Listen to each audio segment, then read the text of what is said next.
007. Intelligence reports that a nuclear suitcase bomb, stolen from the ex-Soviet stockpile, has surfaced in southern Tajikistan. Unfortunately, it's about to change hands. The wrong hands. We cannot allow this to occur. That's the device. A Soviet PU-239 with 12 kiloton yield. You are authorized to use all means necessary to retrieve that case. Well, what have we here?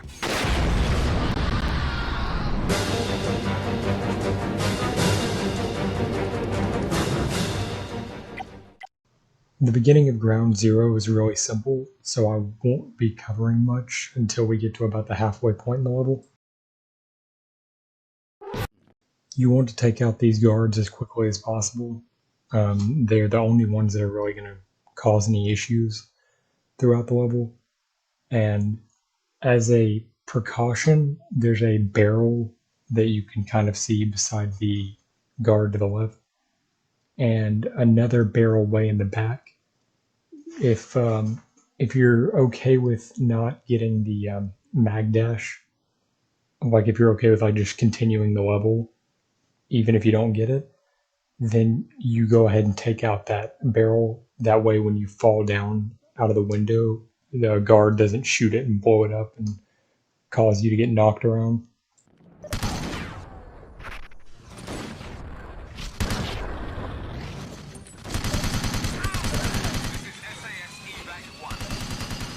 You run faster with smaller weapons out. So before I switch to the grapple, I go ahead and switch to the P9P. That way, after I grapple up the wall, I'll have a straight shot to the rocket launcher while holding the P9P, and I'll run faster. At least I'm pretty sure. I'm not entirely sure if the SMG is, like, if he runs slower with it out than he does the P9P, or the 9mm, or whatever it's called. And it's called the P9P in Perfect Dark.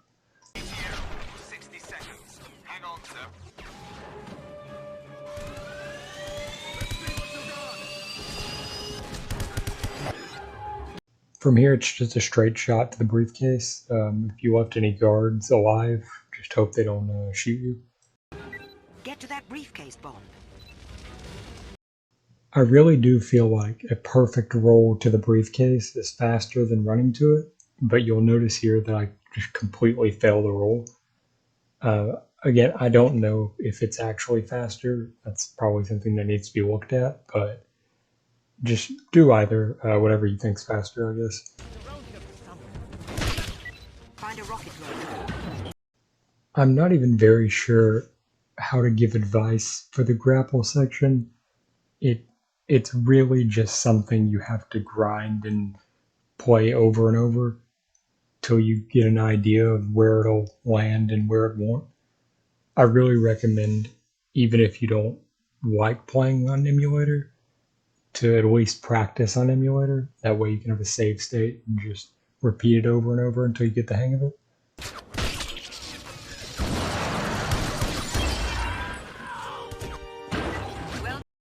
Our goal, once we get into this next room, is to shoot a rocket at the wall and have it throw Bond through the window to your right.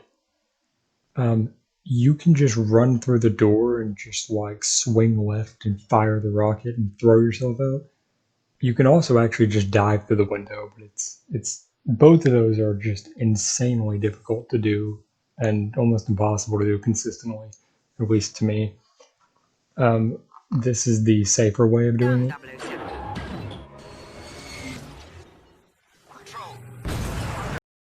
If you're insane and you just swung left when you went through the door and shot the rocket full out the window, don't sit on the cutscene too long, or like Bond still moves while the cutscene's going on, so you'll be on ground level by the time the cutscene actually finishes. And you don't want to skip it too soon either, because then the jet will just immediately fire another rocket at you, like 90% of the time. So now I'll get into the mag dash. What happens during it is the edge of your weapon is bumping any object really while you're falling, and it will bounce you back a far distance. The reason this happens, at least I assume, is that just like when you run up to a wall and start firing, it doesn't want Bond's gun inside the wall, so it'll push him back.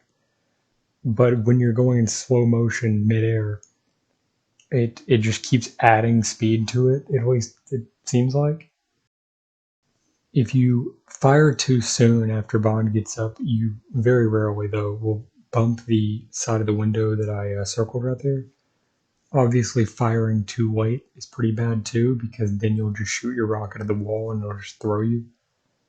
So it's kind of tricky timing, but you want to make sure that when you fire, basically the rocket goes into the room, and then immediately after firing, you want to hit right on the D-pad.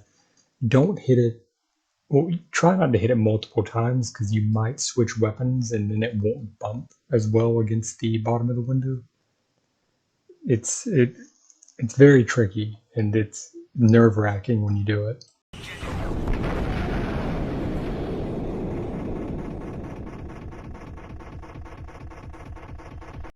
You'll be able to tell pretty quickly if you got enough speed off your mag dash to make it to the other side of the level.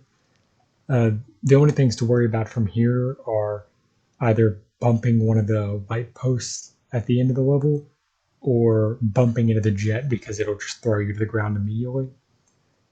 I prefer to wait in the weapon wheel the whole way there just to be safe so I can like react to whatever happens. But obviously it looks a lot less flashy.